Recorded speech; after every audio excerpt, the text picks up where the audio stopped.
కాసేపట్లో వైజాగ్లోని పాండురంగాపురం శ్మశాన వాటికలో చంద్రమౌళి అంత్యక్రియలు జరగనున్నాయి. పహల్గాం ఉగ్రదాడిలో ప్రాణాలు కోల్పోయిన చంద్రమౌళి అంత్యక్రియలు అధికారిక లాంఛనాలతో నిర్వహించనున్నారు.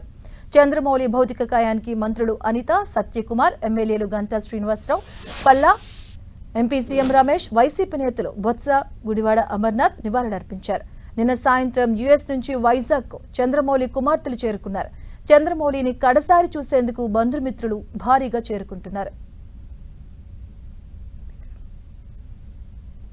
ఇదే అంశానికి సంబంధించిన పూర్తి అప్డేట్స్ మా కరెస్పాండెంట్ విక్రమ్ అందిస్తారు. విక్రమ్, చంద్రమౌళి అంత్యక్రియ యాత్ర కొద్దిసేపటి క్రితమే ప్రారంభమైంది. ప్రస్తుతం పాండురంగపురంలో ఉన్నటువంటి ఆయన నివాసం నుంచి అంతిమ యాత్ర లాస్ట్ జర్నీ వెహికల్లో ప్రస్తుతం ప్రారంభమైన దృశ్యాలను మనం చూస్తూ ఉన్నాం. ఏదైతే కేంద్ర రాష్ట్ర ఆరోగ్య శాఖ మంత్రి సత్యకుమార్ యాదవ్తో పాటుగా కూడా అనకాపల్లి ఎంపీగా ఉన్న సీఎం రమేష్ స్వయంగా కూడా చంద్రమౌళి భౌతికాయాన్ని భుజానికి ఎత్తుకొని పాడిమోసి తీసుకువచ్చి లాస్ట్ జర్నీ వెహికల్ వరకు కూడా తీసుకురావడం జరిగింది. ఇప్పుడు ఈ అంతిమయాత్ర పాండురంగపురంలోని చంద్రమౌళి నివాసం నుంచి జ్ఞానాపురంలో ఉన్నటువంటి శ్మశాన వాటిక వరకు కూడా కొనసాగబోతూ ఉంది. స్వయంగా కూడా హోంమంత్రి అనిత, అదేవిధంగా సీఎం రమేష్, అదేవిధంగా సత్యకుమార్ యాదవ్ అంతా ఈ అంత్యక్రియలకు హాజరు కాబోతూ ఉన్నారు. పూర్తిగా అధికారిక లాంఛనాలతో ఈ అంత్యక్రియలు నిర్వహించాలని ప్రభుత్వం నిర్ణయించిన నేపథ్యంలో విస్తృతమైన ఏర్పాట్లను ప్రభుత్వం సూచించింది. దాని ప్రకారం కూడా ఈ అంత్యయాత్ర ప్రారంభమవుతుంది.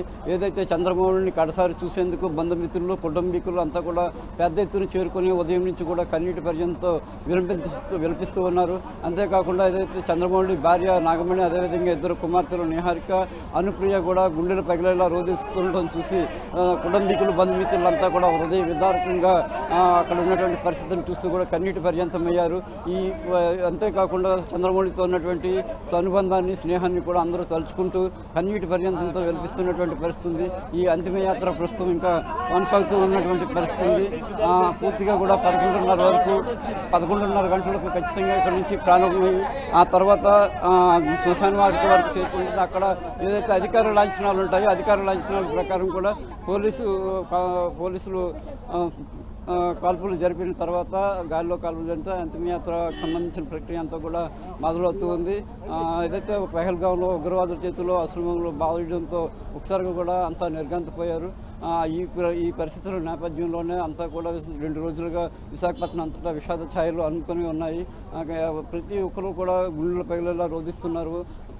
మొన్నటి వరకు కూడా కళ్ళ ముందు కదలాడినటువంటి చంద్రమౌళి ఒకసారిగా కూడా ఇలాగా ఉగ్రవాదుల చేతుల్లో హతం కావడం చూసి జీర్ణించుకోలేకపోతున్నటువంటి పరిస్థితి.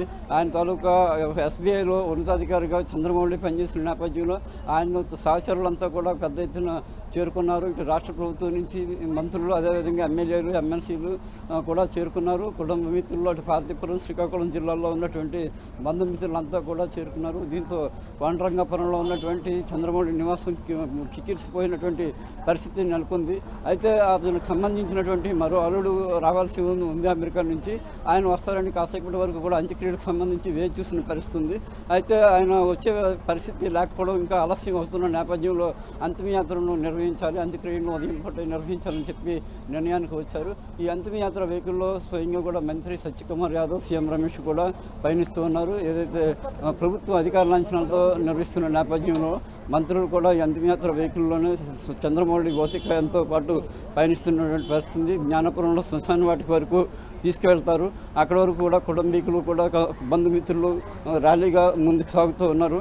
ప్రస్తుతం ఈ బీచ్ రోడ్ వరకు ఇక్కడ చేరుకుంది. ఇక్కడ నుంచి ఈ అంతిమయాత్ర పూర్తి స్థాయిలో కూడా కొనసాగబోతూ ఉంది.